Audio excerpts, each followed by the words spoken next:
C'est le truc, soit je me cache et je reste enfermée avec mes idées suicidaires, ma honte, mon sentiment d'inadéquation. Soit je m'exprime et je m'autorise à shiner et je vis.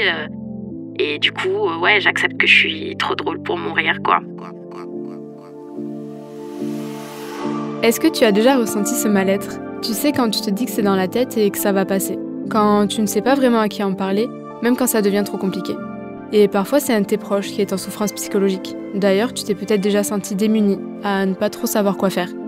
Et consulter un psychologue, tu t'es déjà demandé comment ça se passait concrètement ? Toutes les 2 semaines, je reçois des personnalités, des experts et des anonymes pour plonger ensemble dans des discussions intimes et simples autour de la santé mentale. Une série où chacun pourra trouver un écho à son propre parcours. Parce que la santé mentale, c'est aussi important que la santé physique. Je suis Vicky et tu écoutes Cavan, le podcast lancé par Santé Psy Étudiant, un dispositif du ministère de l'Enseignement supérieur et de la Recherche.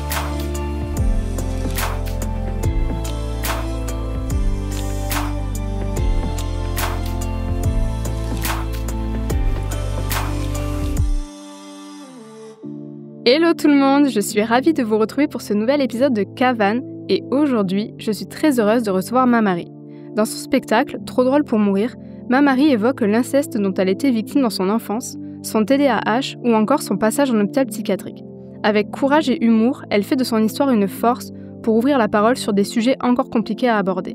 Dans cet épisode, on va parler de santé mentale, mais aussi de résilience et de reconstruction.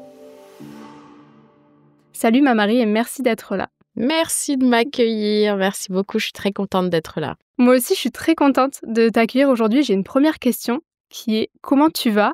Et si tu étais une émotion aujourd'hui, laquelle tu serais ?» Oh là là, comment je vais ? Soyons honnêtes, parce que c'est un des trucs les plus importants, je trouve, en santé mentale.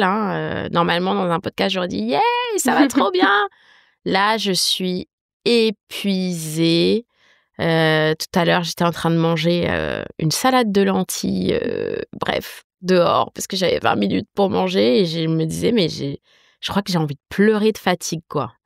Donc voilà, et en même temps, je suis heureuse d'être là, en même temps, je suis hyper heureuse de tous mes projets ces derniers temps, mais c'est vrai que là, si je devais être une émotion, ce serait... c'est une bonne question, ça. Justement, je crois que je suis la dissociation, là. Tu vois, dissociation, carrément. Quand t'es coupé de tes émotions, parce qu'il faut fonctionner et genre... En mode robot. Ouais. Et est-ce que tu peux te présenter pour les personnes qui ne te connaissent pas encore ? Alors déjà, quel affront. Ensuite... Non mais comment ça, il y a des gens qui ne te connaissent pas. C'est tout à fait normal. Je sais que je suis inconnue encore, mais j'allais dire, j'ai hâte de vous rencontrer. Franchement, j'aimerais bien... savoir qui écoute cette émission, ce podcast, parce qu'on parle souvent solo. Mais donc, je vais me présenter moi déjà. Je m'appelle Mamary, je suis stand-upeuse. Le stand-up, en fait, c'est humoriste, mais le stand-up, c'est une discipline où on est seul sur scène et on parle en tant que nous-mêmes directement au public. Donc, on joue pas des personnages ou quoi, même si ça nous arrive par moments.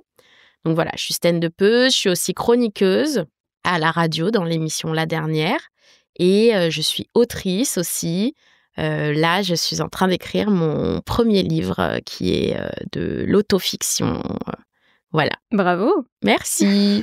J'aimerais bien que tu nous racontes un peu ton parcours jusqu'à aujourd'hui et aussi qu'est-ce qui a fait que tu as décidé de faire du stand-up. C'est vrai que mon spectacle s'appelle Trop drôle pour mourir. Et il y a beaucoup de significations à ce titre. Le premier, c'est lié en fait au silence autour de sujets tabous, notamment les 2 principaux, c'est celui des envies suicidaires et celui de l'inceste. Ces 2 sujets-là, moi, pour lesquels je trouve qu'il y a un danger de mort à ce terme, et je suis préoccupée par les questions de vie ou de mort depuis ma naissance, parce que je suis née au Rwanda, moi, en 1993, et en avril 1994 a eu lieu l'explosion du génocide rwandais. En avril 1994, on est parti, j'avais 6 mois. en exil, donc dans différents pays, Kenya, Côte d'Ivoire, pour arriver en France à mes 5 ans. Et donc, j'habite en Île-de-France depuis que j'ai 5 ans. Et je vais squeezer une très longue partie de ma vie, mais on pourra revenir dessus à un moment. Mais on va dire que j'ai eu un parcours de bonne élève, enfant un peu modèle, qui est première de la classe et en même temps pleine de vie parce qu'elle est rigolote, elle fait de la danse, elle gagne les concours de danse, le premier prix, machin, tout ça. Le prix du sourire, d'ailleurs. Voilà, l'exclu, c'est que mon roman va s'appeler Prix du sourire.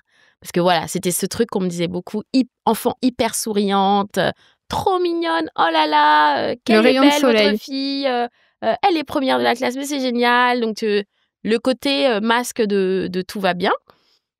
Et en fait, à partir de je sais pas quand précisément, mais on va dire que vraiment, avec certitude, à partir de mes 16 ans, j'ai été en dépression sévère, que je nommais pas comme ça du tout parce que je savais pas ce que c'était la dépression. Mais en tout cas, j'ai commencé à me poser beaucoup de questions sur à quoi ça sert d'être en vie, à avoir beaucoup de mal à aller en cours. Donc j'ai eu beaucoup d'absences. J'ai un sketch où je parle de mes absences injustifiées, mais bah, c'est aussi lié à ça, quoi. J'avais pas envie de me lever le matin. Et en fait, dans cette même période-là, à 16-17 ans, j'ai eu une sortie d'amnésie traumatique où je me suis rappelé en fait des souvenirs d'inceste par un de mes grands frères. J'ai 4 frères. Donc par un de mes grands frères. Et à partir de ce moment-là, a commencé une grande quête pour comprendre ce qui se passait dans mon cerveau. Mais je ne l'ai pas tout de suite lié à l'inceste parce que ça me semblait pas grand-chose ce que j'avais vécu. En fait, je me suis rappelé un seul souvenir traumatique. Plus tard, j'ai appris qu'il y avait eu plusieurs événements. Mais même si j'avais su peut-être dès le début tout ce qui s'était passé, peut-être même que j'aurais été capable de minimiser, parce que ça arrive souvent de se dire « Oh, c'est pas grand-chose », voilà. Mais donc oui, j'ai consulté beaucoup à cette période-là pour savoir ce qui se passait dans mon cerveau. J'avais une suspicion de TDAH, puisque je cherchais beaucoup sur Google, des trucs en anglais et tout. Et donc je me disais « Je dois avoir un trouble de la concentration », comme j'arrivais pas à réviser mon bac. Donc ouais, je suis entrée en thérapie. Là, c'est le moment où j'ai commencé à consulter des psychiatres, en fait. Là où avant, j'avais vu des psychologues, là, j'ai vraiment commencé à aller voir des psychiatres. Le premier m'a dit que j'avais des très bons résultats et que donc j'avais sûrement pas de problème de concentration. Sauf que je me suis un peu obstinée et j'ai consulté d'autres personnes. J'ai eu un diagnostic de TDAH. Par la même occasion, je me suis livrée sur mes souvenirs traumatiques. Sauf que je suis tombée sur un médecin, un psychiatre horrible, qui en a profité pour me draguer. Voilà. Et c'est une réalité aussi, hein, c'est dur de se dire qu'un espace, en fait, où on cherche de la sécurité, justement parce qu'on n'en a pas à l'extérieur, en fait, même là-bas, on peut ne pas l'être, quoi. Et donc, oui, il y a eu cette personne-là. Et ensuite, j'ai continué à consulter. Et donc, au bout de toutes mes recherches personnelles sur Google, sur machin, les bouquins que j'ai achetés, les psys que j'ai vus, tout ça, j'ai réussi à arriver au point où, en fait, je pense que j'ai principalement un trouble du stress post-traumatique. Ça, c'est ma pathologie principale, qui me cause régulièrement des épisodes de dépression sévère. Là, actuellement, ma dépression est équilibrée parce que je prends un traitement et donc ça fait, je pense, 2-3 ans où je me sens vraiment équilibrée là-dessus. Donc, ça fait du bien, mais je trouve ça important de dire aussi que j'ai un traitement parce que c'est vrai que quand je dis que je suis plus en dépression, il y a un truc qui peut donner la sensation de « Ah, mais elle est guérie parfaitement » et en fait, de chercher à atteindre ce truc-là, en fait. Je suis plutôt équilibrée, quoi. C'est pour ça que je parle de rétablissement aussi, plutôt que de guérison. Oui, parce que finalement, en plus, on ne guérit pas vraiment. Ça reste en nous. C'est juste qu'on a des périodes qui sont plus ou moins c'est ça. hautes. Ouais. C'est pour ça que j'aime bien le terme du rétablissement. Puis j'ai aussi un TDAH En effet. Et lui, pareil, j'ai un traitement pour ça. Mais en tout cas, ça, c'est mon parcours de santé mentale. Et dedans aussi, il y a un gros historique d'addiction au cannabis quand j'étais au lycée, que j'ai arrêté quand je devais passer mon concours, tout ça. Et ensuite à l'alcool très, très longtemps. Et que j'ai arrêté là, tout ça, j'ai arrêté depuis 5-6 ans. Mais je suis allée notamment en hôpital psychiatrique parce que j'arrivais pas à arrêter l'alcool en étant chez moi. Donc voilà. Beaucoup de On choses est sur sur un lesquelles gros, on va... on est sur un gros dos, hein. Gros dos. Mais beaucoup de choses sur lesquelles on va revenir un peu plus en détail sur chacune. Mais c'est pour revenir un peu sur ton spectacle, pour boucler un peu cette partie présentation. Mmh. Est-ce que tu peux nous raconter un peu la genèse de ton spectacle et qu'est-ce que tu avais envie de raconter dans le spectacle? Pourquoi tu as créé ce spectacle? Déjà, c'était il y a longtemps. J'ai trouvé le titre avant même d'avoir vraiment écrit le spectacle. Mais il y avait une envie, en fait, de dire aux gens que on peut sortir de la honte avec dignité, quoi. Je sais pas comment expliquer, mais c'est vraiment La ce tête truc haute, de... quoi. Ouais. Parce que moi, j'étais quand même emmurée dans le silence pour pas déranger autour de moi. Et en fait, moi, pour survivre, il fallait que je parle, quoi. Il fallait que je parle. Et puis, j'avais honte de prendre trop de place, de pas être aussi la malade typique. Au sens de, oui, quand je raconte des trucs, je rigole. Parfois, les psys rigolent aussi. Mais parfois, ils ont plus tendance à me juger, genre... oui, bon, est-ce que vous pouvez être sincère? Mais en fait, moi, c'est ma manière d'être sincère, de faire des blagues, parce que je sais pas, c'est comme ça que C'est comme ça que tu arrives à les exprimer ce que tu as informations vécu. sortent. Ouais. Donc, il y avait ce truc d'assumer mon authenticité, mon excentricité aussi. Et en fait, c'est le truc, soit je me cache et je reste enfermée avec mes idées suicidaires, ma honte, mon sentiment d'inadéquation. Soit je m'exprime et je m'autorise à shiner et je vis. Et du coup, j'accepte que je suis trop drôle pour mourir, quoi. Et ensuite, comment je l'ai construit petit bout par petit bout. Il y avait plein de choses. Au début, ça devait juste parler d'hôpital psychiatrique. Après, je me suis rendu compte que, en fait, parler de santé mentale et de dépression sans parler d'inceste, ça n'avait aucun sens pour moi. C'était... Il manquait une brique, finalement. Ouais, c'était cacher la cause. Pendant longtemps, je me suis dit que j'allais pas en parler parce que mes parents m'ont beaucoup dit que c'était pas que mon histoire, que ça concernait pas que moi, et que donc j'avais un sentiment de trahison d'en parler publiquement. Et en fait, plus j'ai avancé en thérapie, plus je me suis approprié mon histoire. Ma psy m'a beaucoup aidée à ça aussi. Et en fait, je me suis dit, mais s'il y a un acte de libération à faire, c'est vraiment de me dire, je peux dire ce que je veux sur ce sujet-là. Et aussi, il y a un côté où je me disais, moi, je peux le faire. Il y a tellement de gens qui peuvent pas. Moi, je peux le faire, je suis capable de manier les mots pour me faire entendre. Ça serait vraiment du gâchis, quoi, que de faire semblant que ma problématique, c'est juste la dépression sans autre chose, parce que c'est à la fois quelque chose de, sur le plan personnel, de tellement présent, mais aussi au plan de la société, quoi. C'est un sujet hautement politique et il faut qu'ils prennent de la place. Donc voilà, c'est pour ça que j'ai décidé d'en parler.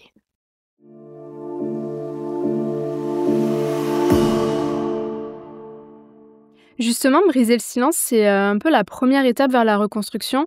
On en a parlé, tu as été victime d'inceste donc dans ton enfance. À quel moment tu as réussi à poser ce mot-là? Et tu le disais tout à l'heure, tu es sortie un peu d'une amnésie. Ouais. Comment tu es sortie de cette amnésie toute seule, ou c'est parce que tu avais commencé à avoir un psy peut-être? Non, je suis sortie d'amnésie toute seule. En fait, il y avait une chanson que j'écoutais beaucoup de Corneille qui s'appelle Tel père, tel vice. Et ça parle d'inceste, justement. C'est un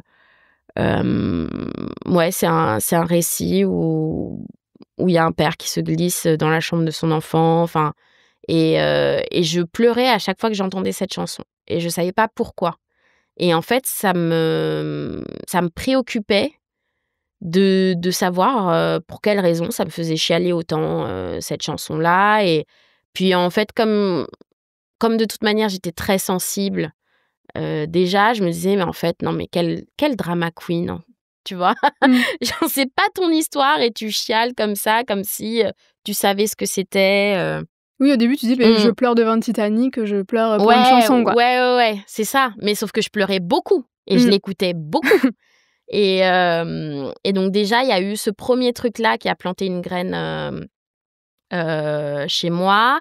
Ensuite, j'étais au lycée et c'était la période où avec mes meilleurs potes, on était un peu dans ce truc de genre oh, « Est-ce que t'as fait ta première fois, toi ? Est-ce que toi, t'as fait ta première fois ? Est-ce que machin ?» Et je me rappelle que moi, je voulais me débarrasser de ma virginité. Il y avait un truc comme ça de j'ai envie, ouais, j'ai pas de considération pour ça. Et en fait, mais je sais plus quand, j'étais allée voir un gars, machin, et mes potes, on avait fait toute une histoire de genre, mais non, mais c'est un moment hyper important, il faut que ce soit avec quelqu'un que t'aimes et machin. Et je me disais, mais pourquoi elles en font un cas comme ça de ce truc-là ? Et à ce moment-là, je me suis dit, mais je sais même pas comment, hein, c'est très bizarre, mais je me suis dit, je suis même pas sûre que ce soit ma première fois. Est-ce que je suis vierge ou est-ce que je suis pas vierge ? Est-ce que et je sais, enfin, alors que t'es censée le savoir, idée. puisque... Non, mais j'avais aucune idée de ce qui m'était arrivé et pourtant je me posais cette question-là. Donc c'est très bizarre. Et ensuite, en fait, dans la même période, mon grand frère, donc mon agresseur, était parti 1 an aux États-Unis pour un échange. Et en fait, ça arrive souvent, ça, que la mémoire traumatique ressurgisse quand il y a un éloignement de l'agresseur, soit par un décès, soit éloignement géographique. Il y a d'autres circonstances aussi qui éveillent la mémoire traumatique, par exemple d'accoucher ou d'apprendre une grossesse. Mais donc moi, c'était l'éloignement de mon agresseur. Et en fait, vous aviez combien de différence tous les deux, en termes d'âge ? 5 ans. Ok. 5 ans de différence. Et donc, il est parti aux États-Unis pendant 1 an. Et en fait, à ce moment-là, j'ai eu des réminiscences traumatiques, mais hyper claires, en fait. Des scènes très fixes avec le son, l'image, tout. Et à ce moment-là, en fait, je ne savais pas si c'était réel ou pas. Mais il y avait quand même quelque chose en moi qui me disait... Il y a beaucoup d'éléments, quoi. Comment tu réagis quand ça arrive ? Je crois que je l'ai beaucoup gardé pour moi. Je me suis posé beaucoup de questions. Je crois que j'en ai parlé à des amis aussi du lycée, mais je me rappelle plus de toutes les temporalités. Mais je me rappelle d'une amie à qui je m'étais confiée, qui avait pleuré et que finalement j'avais consolée. Je lui avais dit, tu sais, ça va. Donc ouais, elle avait pleuré, mais quand même, je pense que le fait qu'elle pleure, ça m'a permis de me rendre compte que c'était grave. Parce que moi, j'étais encore très dissociée. Donc, à la fois, j'avais ces souvenirs, à la fois, j'étais pas du tout connectée à mes émotions. Et tu étais proche de ton frère avant de savoir tout ça ? Ouais. Okay. Ouais. C'était... Donc, d'autant plus perturbant. C'était mon meilleur pote. Ok. Genre, on faisait plein de trucs ensemble. Il a préparé une grande école. C'est moi qui l'ai aidé à réviser. C'était une des personnes dont j'étais le plus proche, ouais. Ok. Ouais. Et donc tu as réussi à en parler à tes parents ?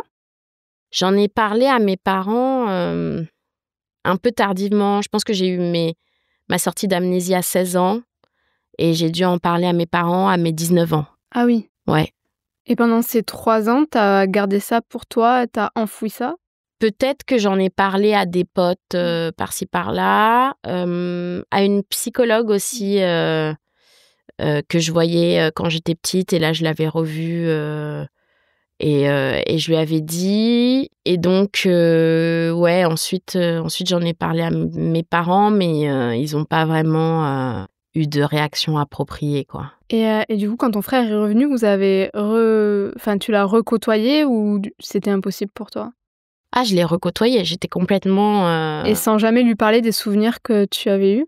Non, non, je lui en ai pas parlé. En fait, c'est lui, un jour, qui m'a envoyé une lettre, une lettre d'excuse. Et c'est quand j'ai reçu cette lettre où j'ai été sûre et certaine que c'était vraiment arrivé. Avant ça, j'étais pas Mmh. sûre. Et donc j'avais honte.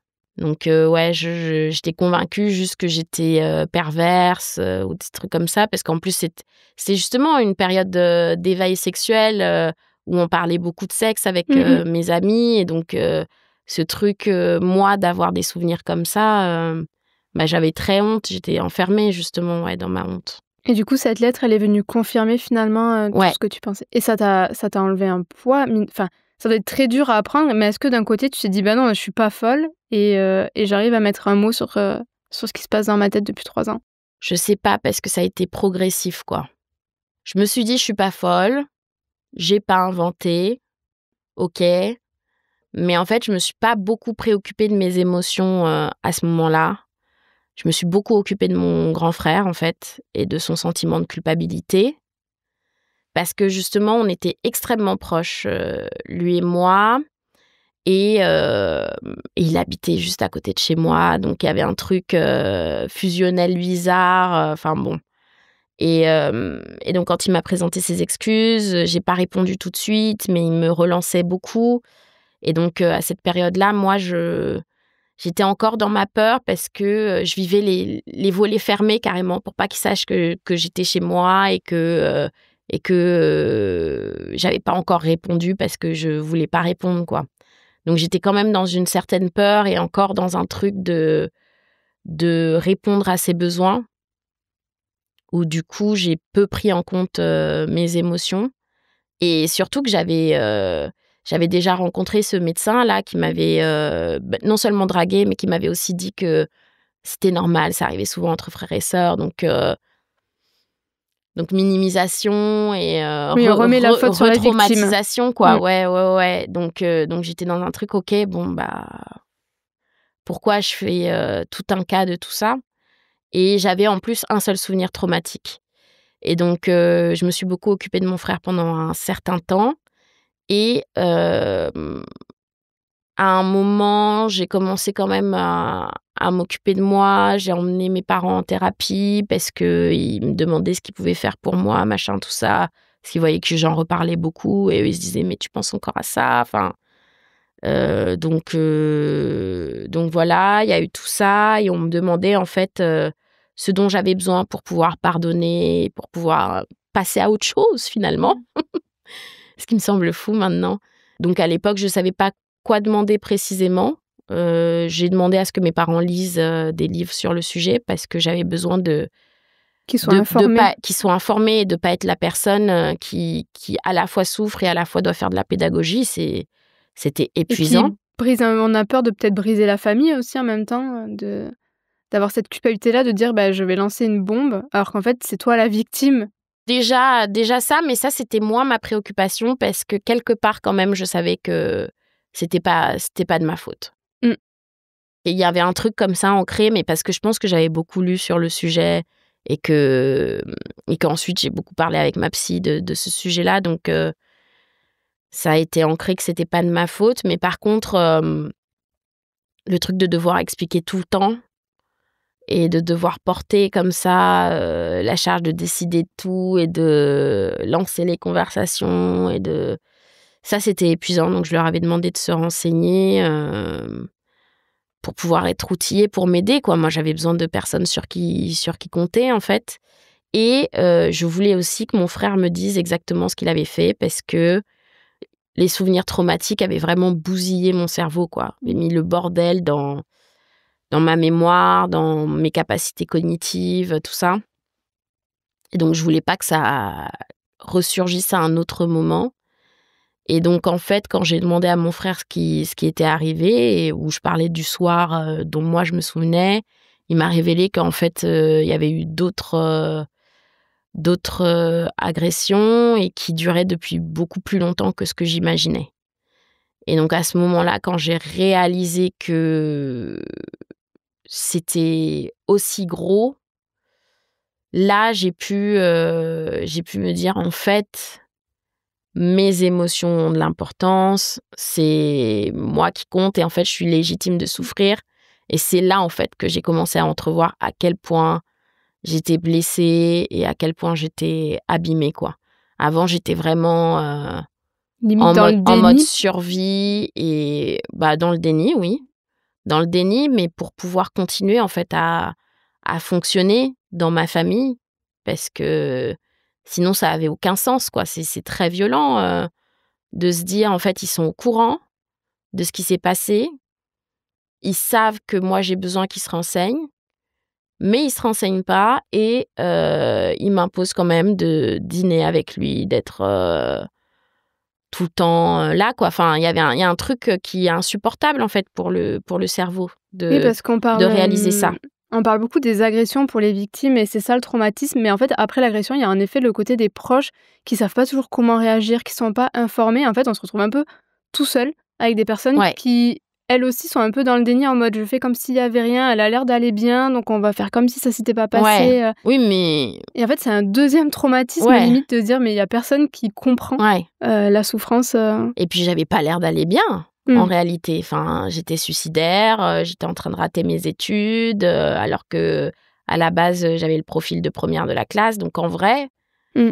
pour pas voir que ça allait pas, c'est chaud, hein. Parce qu'il y a ce truc de... En fait, moi, j'ai longtemps été dans ce piège de... Quand ils comprendront, là, ils pourront m'aider. Il faut juste que je sache bien expliquer. Et pendant des années, j'étais là genre, j'explique pas assez bien. Mais en fait, les gens ne veulent pas comprendre. C'est un truc hyper dur à accepter, mais pensez vraiment au nombre de fois où vous avez expliqué, en fait. Mm, Et mm. à toutes les informations qui sont disponibles. Là, actuellement, en 2025, c'est impossible de ne pas trouver des ressources sur le sujet. C'est impossible de ne pas savoir à quel point ça fracasse un être humain mentalement. Donc, en réalité, si les gens ne réagissent pas, c'est pas par manque d'information, Oui, c'est par lâcheté. en fait, on parle toujours des victimes, mais en fait, tout le monde doit se renseigner, tout le monde doit se sensibiliser Ouais, sur qu'est-ce que c'est oui, et comment je réagis pour que quand une victime, en fait, elle vienne parler, raconter ce qui lui est arrivé, ouais, elle se retrouve pas face à un mur ou face à quelqu'un qui mmh, dit c'est trop lourd à porter, c'est trop violent pour moi, je peux ouais, pas t'aider. c'est ça, ouais. Je me rappelle que mon père m'avait dit ça. Il avait acheté un livre, mais il l'avait jamais lu. Et il me disait, c'est trop dur pour moi de lire ça. Et vraiment, le jour où il m'a dit ça, je me suis dit, oh, waouh. Oui, tu dis mais et moi alors c'est moi la victime. Bah ouais, ouais, ouais, ouais. Et donc, c'est ça, en fait. Enfin, après, tant mieux si les personnes s'informent avant d'avoir une personne de leur entourage qui leur en parle, parce que ça leur permettra de recevoir la parole au mieux. Mais même si c'est après, en fait, de Mm. voir des personnes qui essayent, De au moins, comprendre. Oui. c'est énorme. Ça change tellement parce que on est face à une indifférence Mm, mm. tellement grande quand on révèle des faits comme ça. Et c'est ça, ouais, un des trucs les plus durs, ouais. C'est de se dire, les gens sont au courant, mais en fait, ils m'en reparlent pas, ils font rien. Ouais, parce qu'on parle beaucoup de libération de la parole, donc la parole s'est quand même beaucoup libérée ces dernières années, mais en face, est-ce que les gens sont aptes à recevoir cette parole-là? En C'est fait, peut-être c'est ça la ça, prochaine ouais. étape de maintenant, ok, go, on est Ouais. prêt à parler, mais vous, est-ce que vous êtes apte à recevoir cette Ouais, parole-là et ouverture de à l'écoute, l'accueillir? quoi. Ouais, ouais, ouais. Parce qu'en plus, moi, j'ai été un peu énervée. J'avais un peu le seum au moment du mouvement MeToo parce qu'il y avait ce truc de, justement, de libération de la parole, d'encouragement à s'exprimer. Mais moi, ça faisait des années que je parlais et je suis là, genre, mais On m'écoute pas. j'ai parlé. Enfin, Mm. genre, ça y est, quoi. Enfin, Ouais, c'est vrai, c'est ce qui donc, du manque un coup, peu, ouais. à quand l'écoute? À quand l'écoute et aussi à quand les actions? Mm, mm. Parce que c'est bien d'écouter, hein. Mais il faut agir aussi derrière. Et justement, toi, est-ce que tu t'es posé la question d'un recours judiciaire contre ton frère ou pas du tout?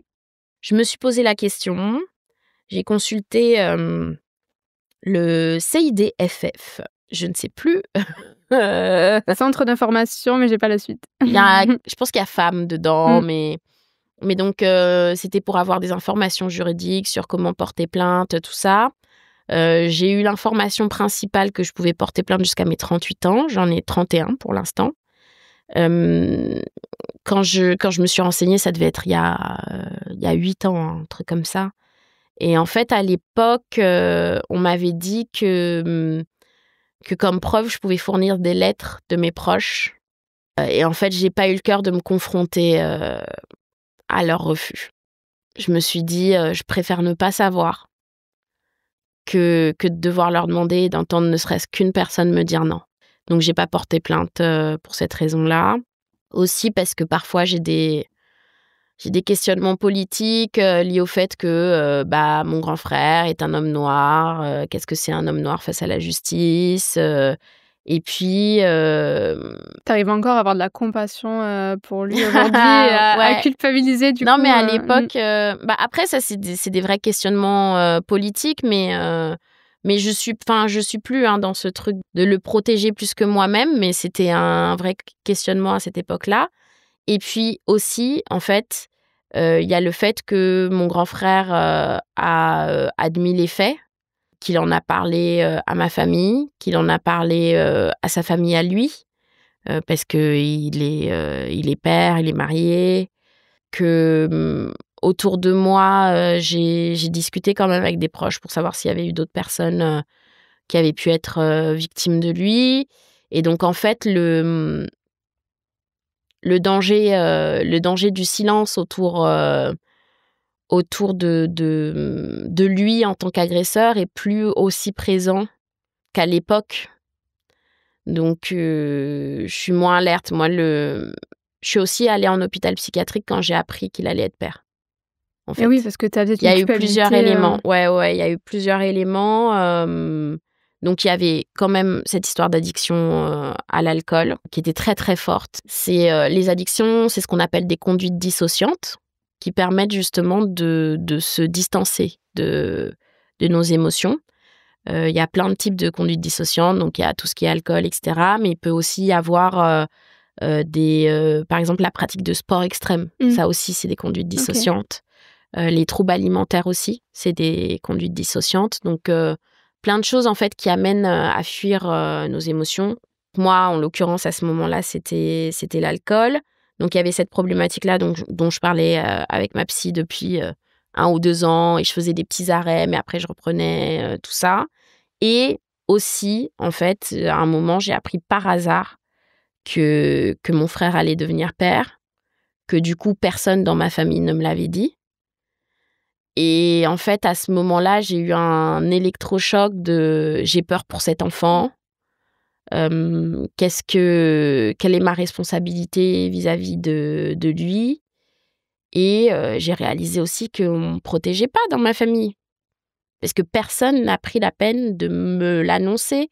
Et donc, je me suis dit, pourquoi est-ce que je me sacrifie à rester dans le silence pour une famille qui ne me protège pas? Et je me suis dit, mais en fait, si je me laisse mourir, c'est pour rester calme et ne pas déranger.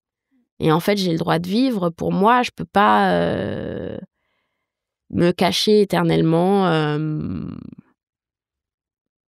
Ouais, pour eux. Donc, c'est à ce moment-là que j'ai décidé d'aller à l'hôpital.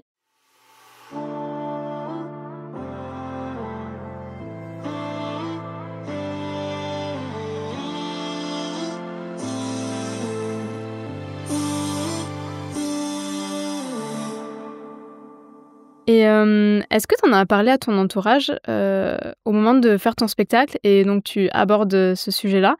Est-ce que tu en as parlé à ton entourage avant ou ils l'ont découvert en même temps que ton spectacle?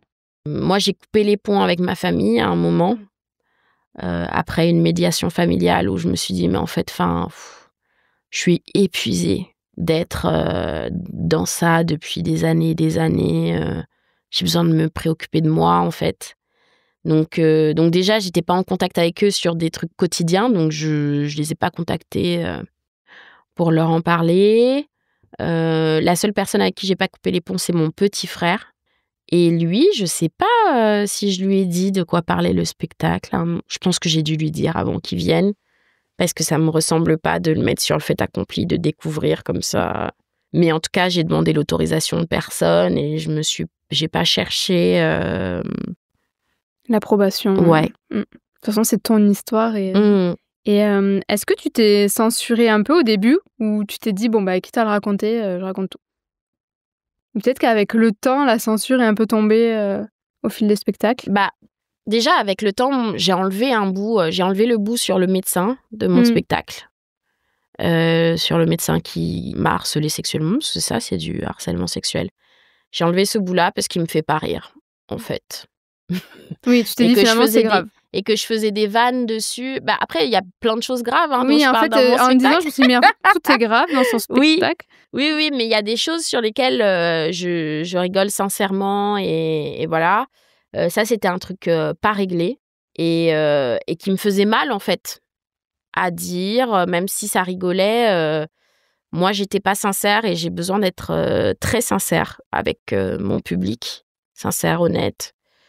Et donc ça, je l'ai enlevé. En fait, très longtemps, je me suis comportée comme si personne n'allait voir ce spectacle.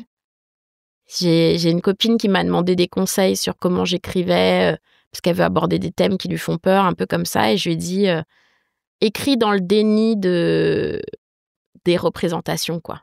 Tu vois ? Ouais, je vois. Crée dans le déni. Et tu verras après. Et en fait, j'ai franchi des étapes petit à petit où en fait, au début, je me suis dit, bon, bah, il n'y a que 25 personnes qui l'ont entendu, c'est pas grave. Et après, il n'y a que 50. Et après, en fait, il y en a des milliers. Et voilà, et au fur et à mesure, j'ai été de plus en plus à l'aise avec. Mais... Et est-ce que tu te rappelles justement la première fois que tu en as parlé sur scène et ce que tu as ressenti ? Je me rappelle, ouais, la première fois... En fait, il y a une humoriste qui s'appelle Tania Dutel, qui est extrêmement drôle, que j'adore, à qui j'avais demandé de l'aide pour écrire là-dessus. Comme c'est une humoriste, en fait, qui est hyper badass et qui parle de sujets de manière frontale, je me suis dit, je vais aller vers elle. Et donc, elle m'avait aidée à écrire des vannes dessus. Et pendant des semaines, elle me disait « Alors, tu l'as joué ? Alors, tu l'as joué ? Alors ?» Et à chaque fois, je disais « Non, mais en fait, j'avais pas assez de temps. Non, mais là, en fait, il y avait un tel. Donc, du coup, je devais jouer un autre texte. Non, mais machin. » Et en fait, j'esquivais, quoi, de jouer ce texte-là. Et un jour, j'avais une scène et elle m'a dit « C'est quand ta scène, machin ?» Et je lui dis comme ça. Et j'arrive à ma scène et elle est là. La pression. Et elle est là et du coup, je me dis « Oh, je vais devoir jouer le texte. » Et en fait, bah, le fait qu'elle se soit déplacée, ça a été énorme pour moi. Parce que, bien sûr qu'on peut se dire « Oh putain, ça met la pression que la personne se déplace, qu'elle lui laisse son temps et tout. » Mais Tania, c'est une humoriste, quand j'ai commencé il y a 7 ans, elle était déjà hyper forte, déjà installée dans le milieu. Moi, c'est toujours une de mes humoristes préférées.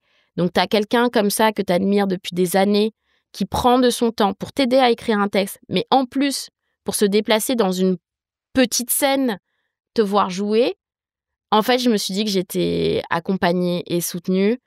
Et en plus, il y avait d'autres potes qui jouaient ce soir-là et j'étais dans un milieu safe quand même. Et je me suis dit, en fait, t'as rien à craindre, quoi. T'as un immense filet de sécurité.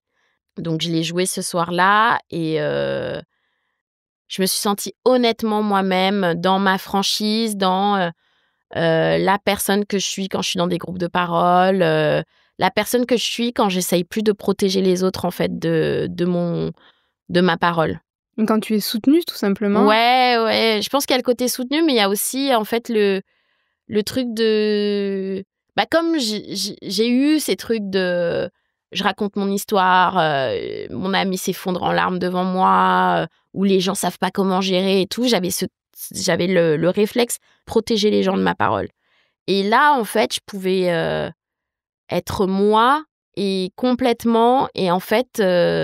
d'entendre en plus les rires en retour, tout ça, il y avait un côté je suis pas un monstre. Mon histoire est pas monstrueuse et moi-même je suis pas un monstre.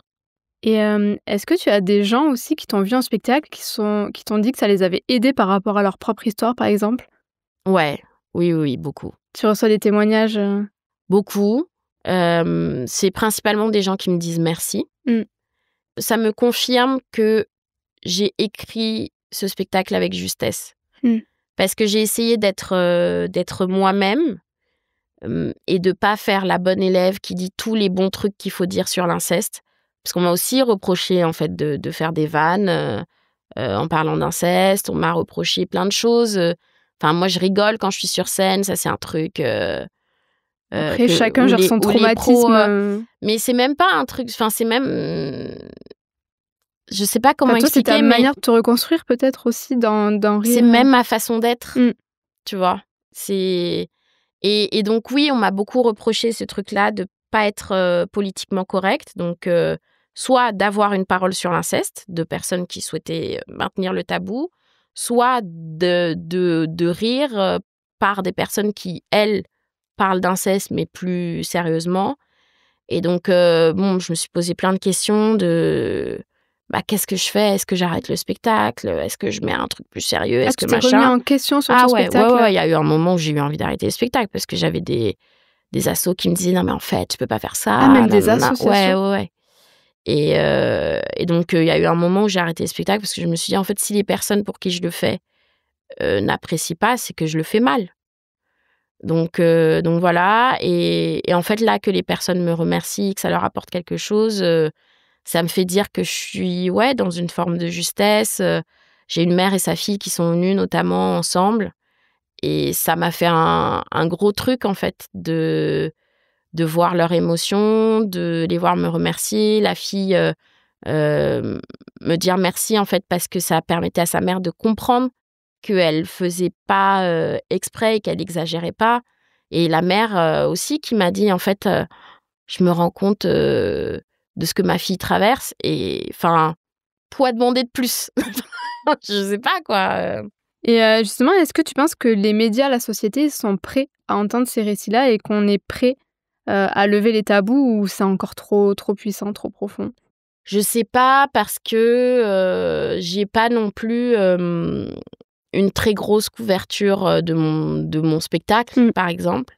Je sais même que dans le milieu du stand-up, en fait, moi, je suis l'une des seules personnes à mon niveau qui, en fait, n'a pas de production.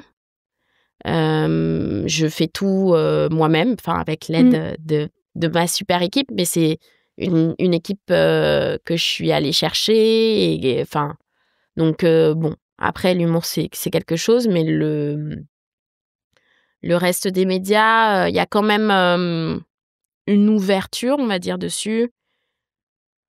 Il y a eu tout ce que Christine Angot a fait, qui a été monumental quand même. C'est une des premières à en avoir parlé sur une chaîne publique de grande écoute, tout ça. Avant, il y a eu des personnes avant Christine Angot, mais je veux dire que moi, c'est une des premières personnes que j'ai vues dans mon salon, à côté de mes parents, parler d'inceste à la télé sur France 2, quoi. Enfin, c'était fou. Et puis, à cette époque-là, bien sûr, elle passait pour la folle de service, quoi. Si, un film, des livres, il y a eu La Familia Grande, il y a eu Neige Sino, Triste Tigre, il y a des choses qui se passent. Édouard Durand qui a sorti le pamphlet 160 000 enfants. Il y a eu la Civise 1, mais c'était une commission en fait pour la protection de l'enfance, mais particulièrement sur l'inceste et la pédocriminalité.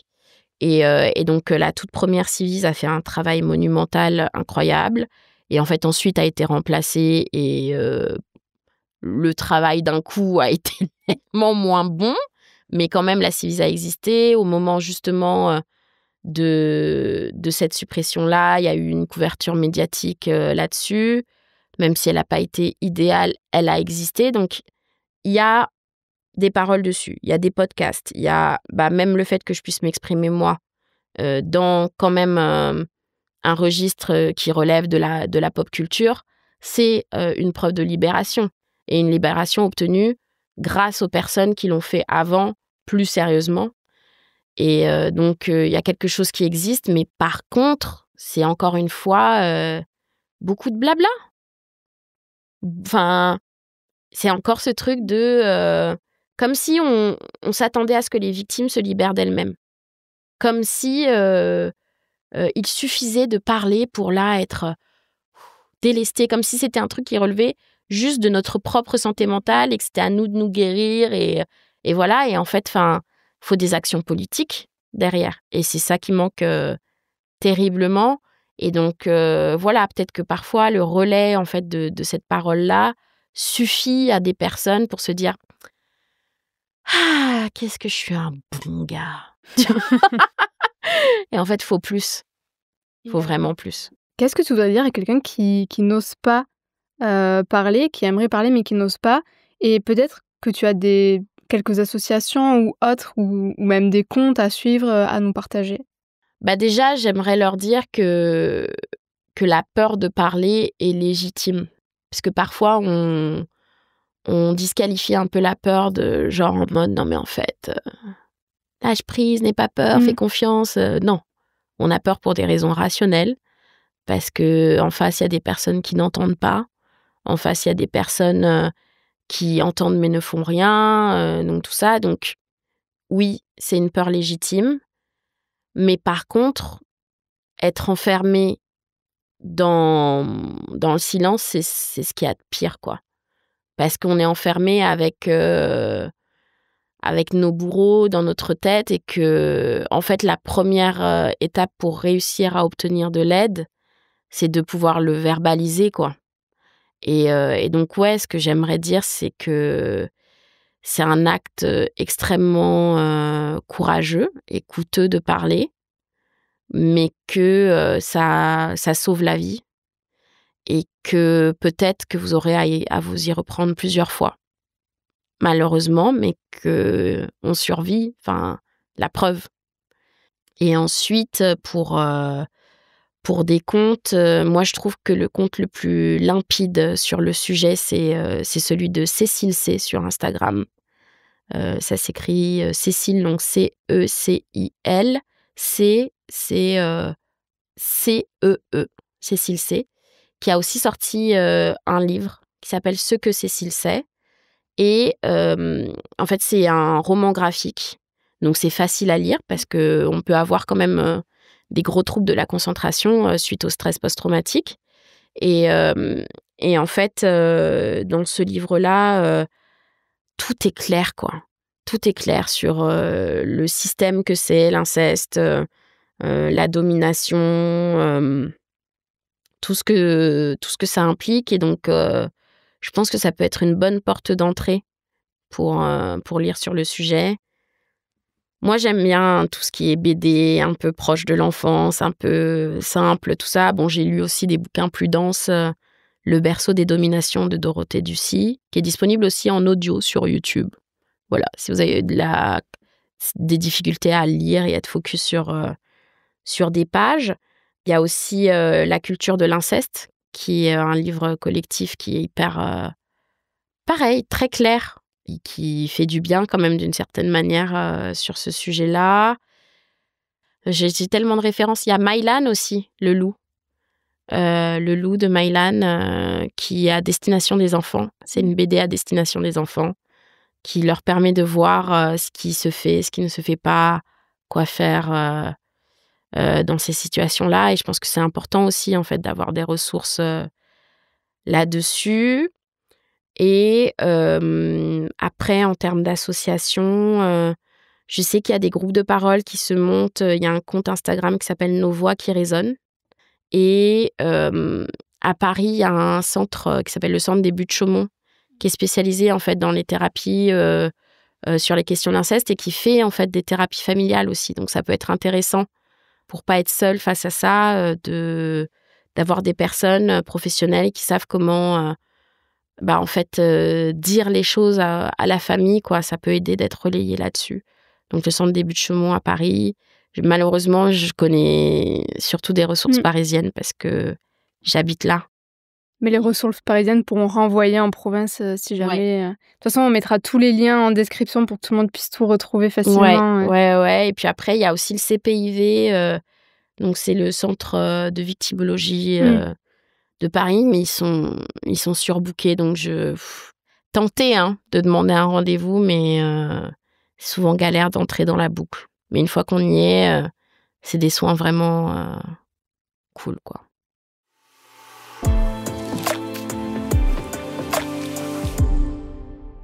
Et aujourd'hui, est-ce que tu continues à te faire accompagner? On parle beaucoup de ta psy.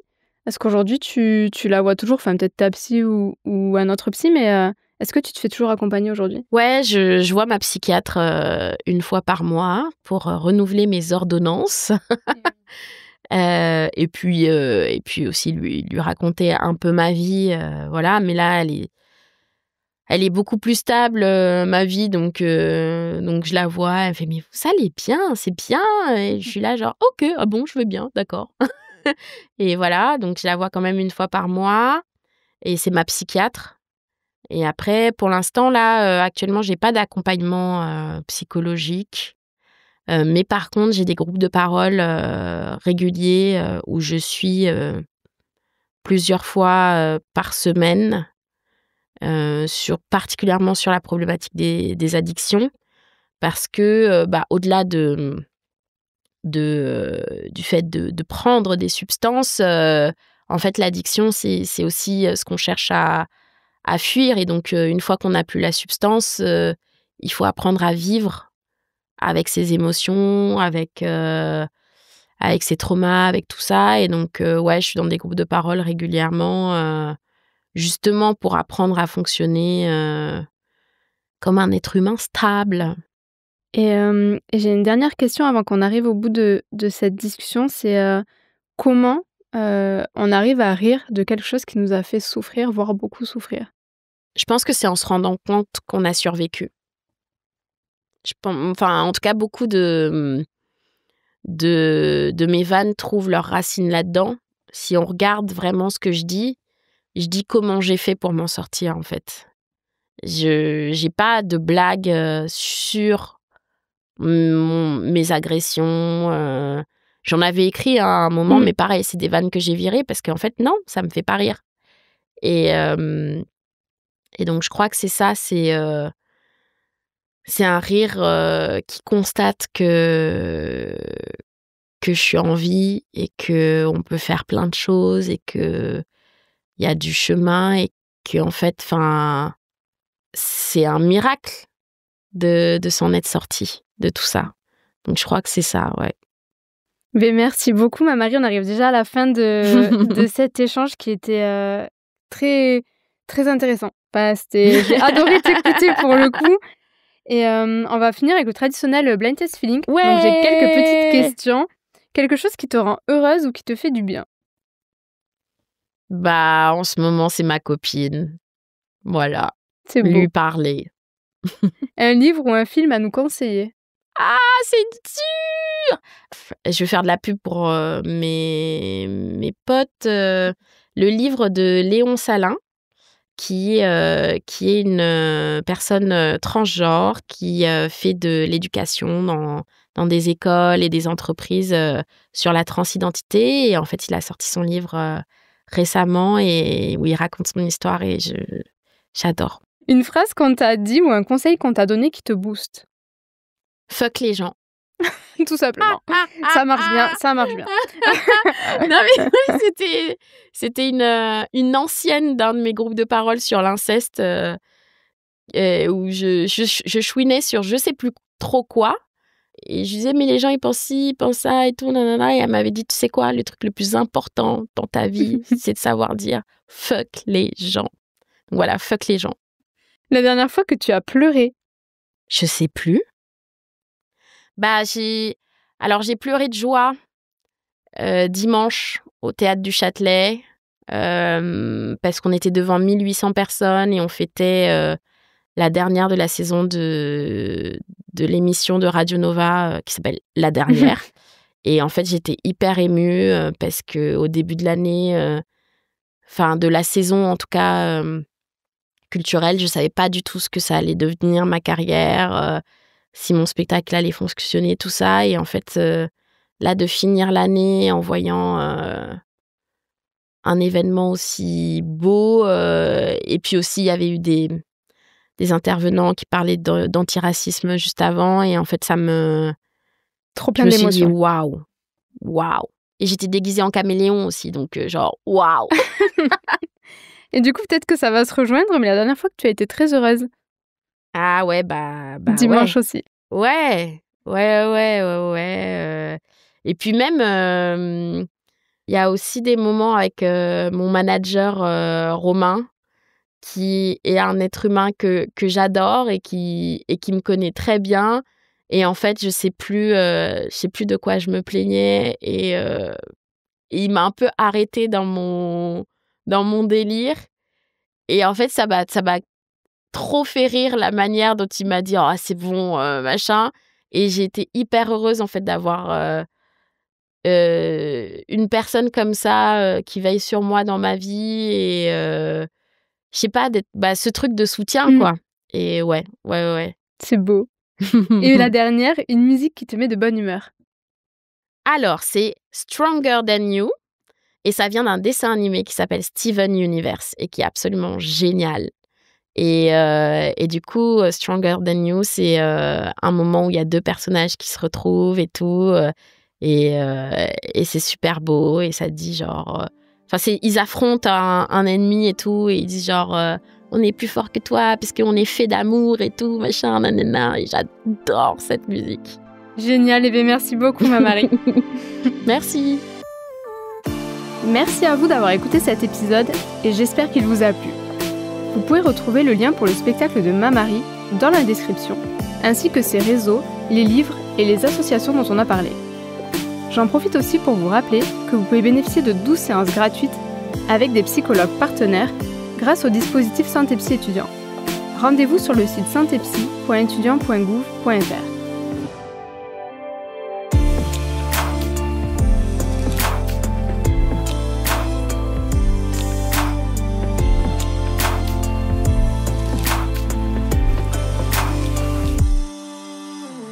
Et nous, on se retrouve très vite avec de nouveaux invités pour parler sans filtre de santé mentale. En attendant, si vous avez aimé cet épisode, n'hésitez pas à le partager à vos proches, à nous envoyer vos commentaires et à nous mettre 5 étoiles sur vos plateformes d'écoute préférées. Ce podcast est une création Santé Psy étudiant, un dispositif du ministère de l'Enseignement supérieur et de la Recherche. Production par l'Acme Productions, écriture et animation Vicky H, composition originale et mix Léo Westphal. À très vite!